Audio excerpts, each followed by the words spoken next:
Atelectasia masiva en paciente con cirugía abdominal complicada. Caso sorprendente. Mi nombre es la doctora Ana Gabriela Torres Escobar. Damos inicio. Las complicaciones pulmonares postoperatorias representan la segunda causa de morbilidad postquirúrgica después de la infección de la herida quirúrgica. Su incidencia se sitúa aproximadamente de 2 a 6% de las intervenciones, pudiendo llegar así hasta un 40% si hablamos de una cirugía abdominal alta, y frente a un 2% de las complicaciones, mayormente las intervenciones cardíacas. Las atelectasias afectan hasta el 90% de los pacientes postoperados, produciendo así un colapso alveolar en presencia de diversos factores predisponentes, principalmente por los mecanismos de compresión y obstrucción. En un paciente sometido a una cirugía abdominal suelen ocurrir múltiples alteraciones de su fisiología pulmonar, por ejemplo, la posición supina o el paciente ser llevado a anestesia general. Esto lleva a la disminución de la capacidad residual funcional, que es de 1 a 1.5 litros, lo que va a representar el volumen que queda en los pulmones al final de la expiración normal, cuando los músculos respiratorios están en reposo. La atelectasia es una complicación. ¿Por qué se da? ¿Por qué se produce?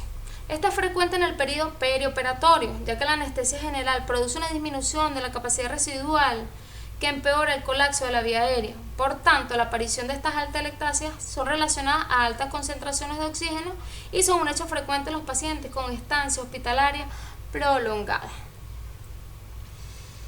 En los pacientes posoperados, hay diversos estudios realizados con imágenes que confirman que posterior a 5 y 10 minutos después de una inducción de anestesia, el 90% de estos pacientes presentan atelectasia en zonas pulmonares más dependientes, asociándose a la hipoxemia y a los mecanismos de inflamación pulmonar que van a hacer es favorecer la infección y otras complicaciones postoperatorias.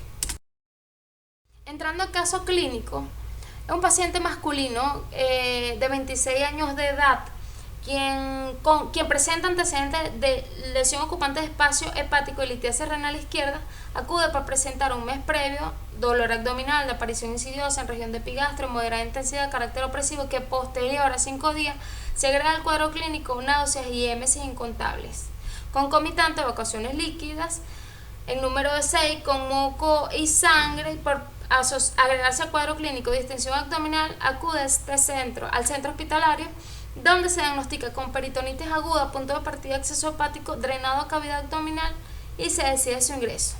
Es un paciente que ingresó en regulares condiciones generales, afebril, hidratado.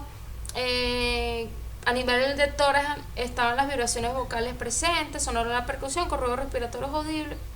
A nivel abdominal, el abdomen estaba distendido, ruidos hidroaéreos abolidos, timpánico de la percusión y doloroso en la palpación superficial y profunda. Fue llevado a mesa operatoria, donde realizan la parotomía exploradora, encontrando en los hallazgos quirúrgicos un tumor en el ángulo hepático aproximadamente 12 centímetros con una reacción plástica que involucró el epiplón mayor, el ciego y la válvula ileocecal, colon ascendente y el apéndice fecal, además de una perforación de 0.3 centímetros a nivel de la válvula ileocecal. Fue reintervenido a las 72 horas y encontraron una fuga de dicha ráfida, además de 1000 cc de contenido intestinal. Fue trasladado a la unidad de cuidados intensivos y conectado a ventilación mecánica durante 5 días.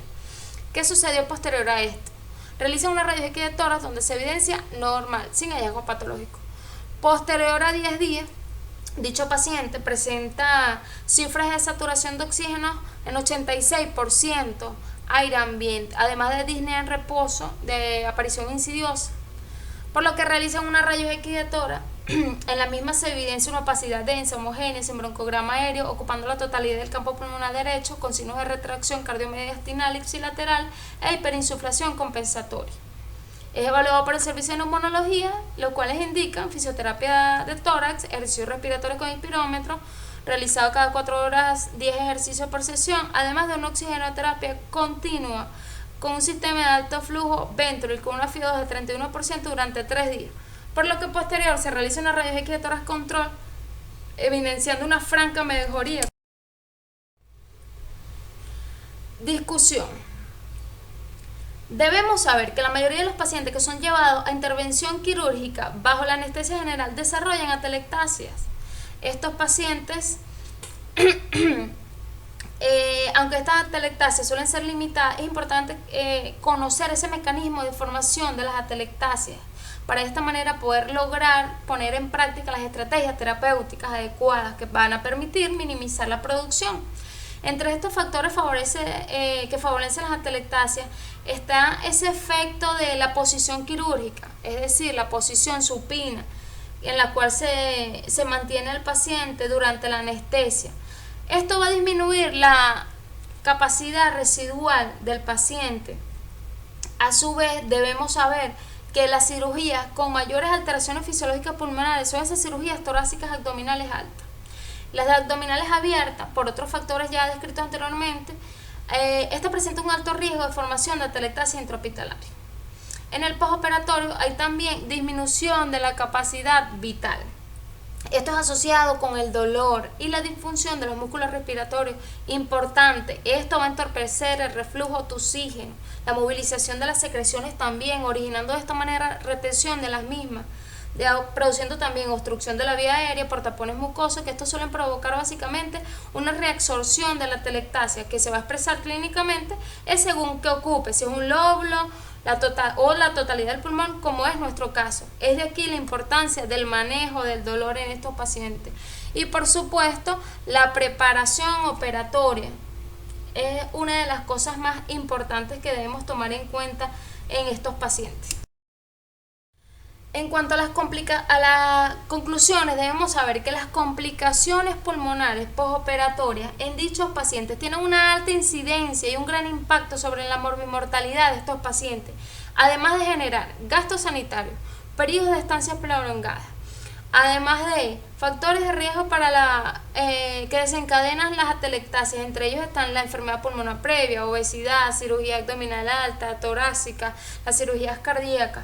Es por ello que nuestro papel a nivel de prevención es ser capaces de identificar los pacientes susceptibles de padecer estas complicaciones para de esta manera poder prevenir de manera eficaz mediante la evaluación, mediante la preparación preoperatoria, y en caso de que una cirugía sea de emergencia, evaluar cuidadosamente la evolución radiológica y clínica a fin de hacer un diagnóstico precoz y un tratamiento oportuno.